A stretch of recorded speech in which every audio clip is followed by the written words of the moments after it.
Bonjour à tous, bienvenue sur la chaîne Athénis Coaching, la chaîne experte en lean management. J'espère que vous allez bien.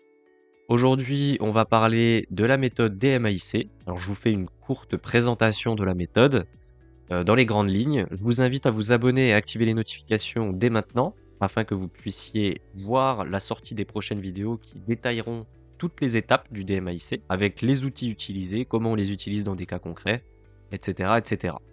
Donc la méthode DMAIC, qu'est-ce que c'est? C'est une méthode structurée, utilisée dans tous les projets d'amélioration continue, pour être honnête. Et elle est divisée en 5 étapes. Donc chaque étape est une lettre du DMAIC. Donc je vais vous les dire en français, mais vous les avez aussi en anglais. Donc définir, mesurer, analyser, améliorer et contrôler. Et dans chaque étape, on retrouvera des outils différents afin d'améliorer notre processus. Et l'objectif, c'est bien entendu d'identifier un ou des problèmes dans un processus, de les éliminer, mais de les éliminer de manière durable. Alors la première étape, l'étape Define, c'est pour moi l'étape la plus cruciale dans un projet de DMAIC et de Lean Management, car elle permet de définir le problème et les objectifs que l'on veut atteindre avec cette résolution de problème. Elle permet aussi d'identifier toutes les parties prenantes qui vont travailler sur le projet de près ou de loin, de comprendre un contexte avec une cartographie du processus comme le CIPOC, on verra ça dans une autre vidéo comment ça s'utilise. Et enfin, on établira la charte projet qui permet de détailler l'ensemble du projet.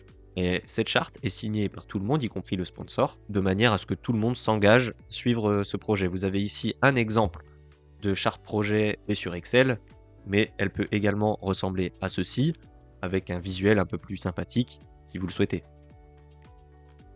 La seconde étape, c'est l'étape de mesure. Donc là, il va falloir créer un outil si vous ne l'avez pas déjà, mais où il va falloir mesurer les performances actuelles du processus, sans rien changer. Donc il va falloir collecter toutes les données, créer des KPI, des indicateurs bien définis à certains endroits que l'on veut mesurer, et enfin, le retranscrire ensuite dans un VSM, un Value Stream Mapping. Donc par exemple, vous pouvez collecter ces données via un fichier Excel ou via un Power BI, et ensuite vous allez faire un VSM. Alors ça, c'est une trame que j'ai trouvée sur Internet. Ce n'est pas celle que j'utilise, mais on la verra dans d'autres vidéos. Et ensuite, vous pourrez retranscrire donc chaque petite étape du processus, avec le temps que ça prend à chaque fois, pour voir quelle étape prend le plus de temps, voir si c'est normal ou non.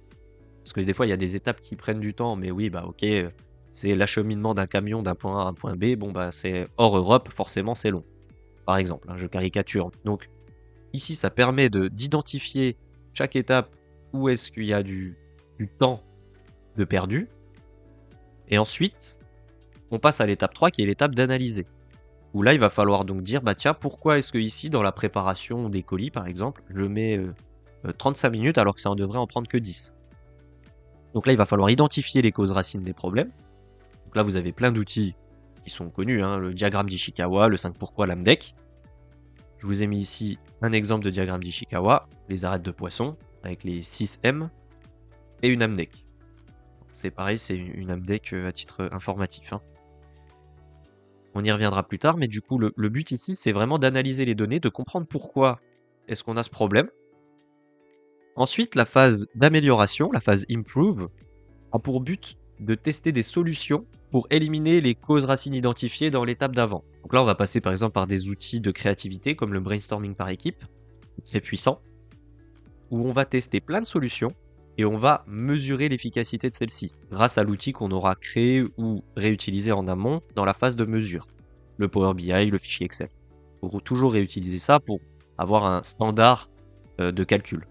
Et une fois qu'on a fait tout ça, il va falloir évaluer l'efficacité des solutions, de toutes nos solutions qu'on a mis en place, qu'on a testées, afin d'ajuster si nécessaire et de conserver celles qui ont le plus d'impact positif sur notre processus. Et ensuite, on entre dans la dernière phase, qui est la phase de contrôle, où là, il faut qu'on s'assure que les solutions que l'on a mis en place soient pérennes et perdurent donc dans le temps. Donc pour cela, on va réfléchir de nouveau à des nouveaux indicateurs clés, des KPI, que l'on pourra suivre de manière routinière, par exemple tous les jours, toutes les semaines, tous les mois. Ça sera à définir en fonction du projet et de la problématique en question.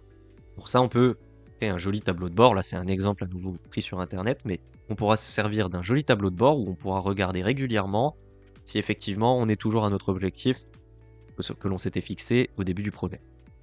Donc si on doit conclure sur la méthode DMAIC, vous l'aurez compris, c'est une approche structurée, très processée, avec différentes étapes, différents outils pour chaque étape, qui nous permet d'identifier, d'analyser et de résoudre des problèmes de processus de manière durable.